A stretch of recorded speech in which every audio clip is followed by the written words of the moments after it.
La Grafistudio Tavagnacco si aggiudica per il secondo anno consecutivo la Coppa Italia di calcio femminile, battendo al termine di 96 minuti di battaglia sportiva la Torres per 3-2 nella finalissima di ieri allo Stadio Comunale di Sant'Arcangelo di Romagna. Un risultato storico per il calcio in gonnella del Friuli Venezia Giulia. La parola al presidente Vincenzo Picheo.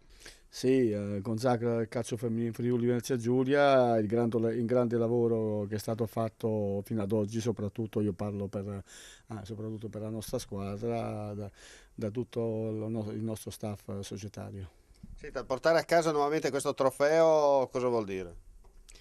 Vuol dire continuità nel lavoro, vuol dire che la programmazione che è stata cominciata anni fa era la strada giusta, vuol dire che i valori sono quelli giusti, vuol dire che tutto che tutto l'impegno messo in atto dalla società ha dato i suoi frutti.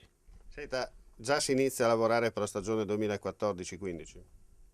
Sì, sì, con calma dobbiamo ancora metabolizzare quello che ci è successo. Non dimentichiamo che è la seconda Coppa Italia che vinciamo di seguito, forse non so, forse solo alla Torres, che è la più titolata tra le squadre di calcio femminile in Italia, sia successo tutto questo. Credo che sia un risultato notevolissimo. Sì. Invece il patron Moroso cosa dice?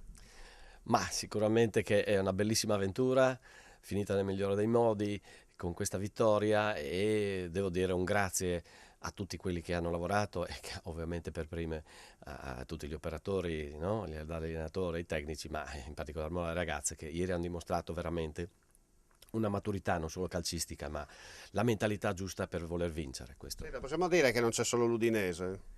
Beh, insomma, l'Udinese siamo a altri livelli, però siamo sempre in Serie A anche Siete in noi terza in campionato. e siamo terzi in campionato. Credo che sia anche con orgoglio di rappresentare questa terra attraverso queste ragazze straordinarie che hanno un impegno professionale, pur ovviamente avendo una logica diversa, insomma, nella logica dei professionisti. Insomma. Perfetto, auguri, non resta che dire si inizia, insomma. Ma certamente con questo biglietto da visita, con questa coppa, possiamo dire grazie alle ragazze, ma in particolare per me e per tutti i dirigenti, e andare a raccontare la nostra storia in giro per nuovi sponsor, per nuove situazioni, sicuramente è un grande favore che ci fanno per avere i prossimi mesi molto più legati all'ottimismo, insomma, di questa situazione.